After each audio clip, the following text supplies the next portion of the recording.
నమస్తే మామ. ఇగో ఈయన పేరు శశి. పవన్ తెలిసి అందరికి. తన పేరేంది? రాజా రస్క్ రాజా. ఇక అందరం మేము చెప్పు ఇంగ్లీష్ చదువుకున్నాం. తెలుగు మీడియం ఇక్కడ ब्रो अंदर तेलुगु मीडियम. నేను కూడా ఇంగ్లీష్ మీడియం కానీ इंग्लिश मीडियम ब्रो. हम लोग इधर आए भाई, इधर म्यूजियम देखने के लिए. हम लोग सोचा म्यूजियम अंदर जाएगा तो लेट हो जाएगा और दोहा पोर्ट जाने वाला है. उधर थोड़ा लोकेशन अच्छा है ना. अभी वो देख के हम लोग गए. पीछे से वो देख रहा है. ये भाई देखो दिमाग खराब किया अभी तक.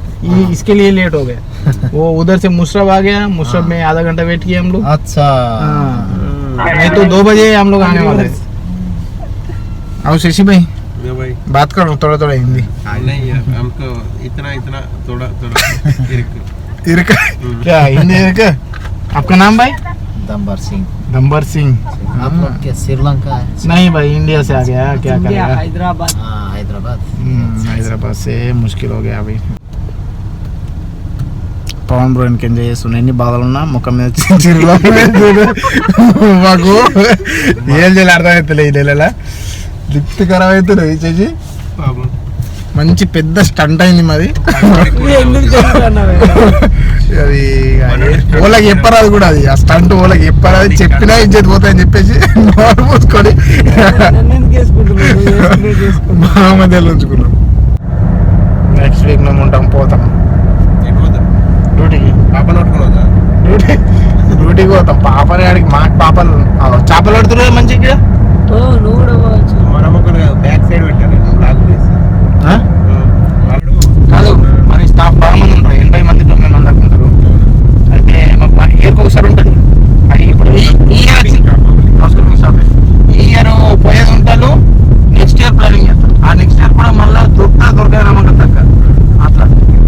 అందుకే గిల్లగిల్లగా వాడిపోయిన వాడు. అంటే ఫోటో కాదు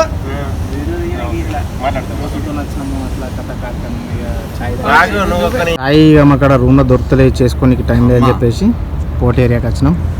ఇక మంచి కోటి ఇప్పించినాం. ఏం చెప్తాం. మళ్ళీ ఇప్పకుండా బాగానే ఈ మందు అయితే ఏమేమి పోయి మళ్ళీ ఒకదాంతో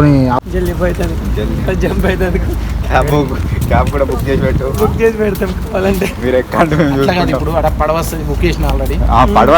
కలిసి పక్కకి కారు ఇదేంది బ్రో పోర్ట్ ఏరియా పక్కకి పార్క్ ఉన్నది. చిన్నగా లేదు మంచిగా పెద్ద ఉన్నది. నంబర్ 1 ఎంజాయ్ చేయొచ్చు మంచిగా. Sky is blue winter is coming too much cold. No girlfriend but you love this weather. భలే ఉన్నది. ఈ దగ్గర ఉన్న వాళ్ళు వస్తే మంచిగా ఉంటుంది. మేము ఆడికి వెళ్ళి గరాఫా నుంచి వీడికి రావాలంటే పోర్ట్ ఏరియాకి వచ్చినాం. నిజంగా వెదర్ కూడా మంచి ఉంది. ప్లస్ మనం స్కై కలర్ కూడా చూడొచ్చు. దోహా వ్యూ ఈవినింగ్ టైం ఎట్లున్నాయి. ఈవినింగ్ టైం ఒకసారి పట్టుకో పడ్డట్టు అనిపిస్తుంది చూడు. ఇంకా దోహా వ్యూ భలే ఉన్నది. అండ్ ఇప్పుడు ఇక్కడ పక్కకి కలర్ బిల్డింగ్లు ఉన్నాయి. అవి కూడా చూడడానికి పోతున్నాం. అయితే పోటునే చూసినాము. చూసిన తర్వాత ఈ పక్కకే పార్క్ అనమాట. అది పక్కకే ఫ్యామిలీ పార్క్ కూడా మంచిగా ఉన్నది. అదే మన ఇండియాలో అయితే ఏమవుతుంది తెలుసా. పోటుకు పోనందుకు ఒక గేట్ పెట్టి దానికి 10 రూపాయలు 20 రూపాయలు ఛార్జ్ పెట్టేస్తుండే. టోకెన్ పెట్టేసి చూడడానికైనా కానీ పైసలు పెడుతుండే. అట్లా లేదు ఇక్కడ. అండ్ ఇంకోటి పార్కు పైసలు ఏం లేదు. మంచిగా ఉన్నాయి ఫ్రీగా. కలర్ బిల్డింగ్లు మనం చూసుకొని ఆ వాయిస్ అతను మైకులు తెచ్చడం లేదు. నెక్స్ట్ టైం ఎటన్నా బయట పెట్టప్పుడు నువ్వు చెప్పు సరేనా. బ్యాగ్లో మైకులు ఈయన అన్నీ వేసుకొని వస్తాను. కానీ వాయిస్ వస్తుంది చూడాలి మనం. కలర్ బిల్డింగ్లు ఉన్నాయి ఇక్కడ మంచిగా ఉన్నాయి. డబ్బింగ్ చూద్దాం. ఇప్పుడు వాయిస్ వస్తే మంచిగా ఏం కాదు.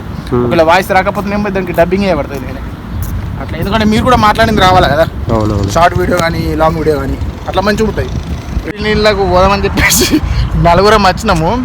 అయితే లోపలికి పోతున్నాం. ఆ స్టేర్స్ ఎక్కాడ. అయితే సెక్యూరిటీ గార్డు ఏమన్నామంటే అలౌడ్ లేదు, సింగిల్కి అలౌడ్ లేదు అబ్బాయిలకు అనమాట. మరి వాళ్ళకి ఫ్యామిలీకి ఎప్పుడైనా వస్తే మాత్రం ఖచ్చితంగా అమ్మాయిని తీసుకొని రండి. అమ్మాయినా కదా ఫ్రెండ్స్ ఉంటుంది అట్లా. అమ్మాయి అంటే మళ్ళీ వేరే అయిపోతుంది. ఫ్రెండ్స్ వల్ల తీసుకొని వస్తే మీరు మంచిగా ఉంటుంది. లోపలికి వెళ్ళొచ్చు, ఎంజాయ్ కూడా చేయొచ్చు. హోటల్ తినారు చెయ్యరు అనుకుంటే సది అడుకుంటారు.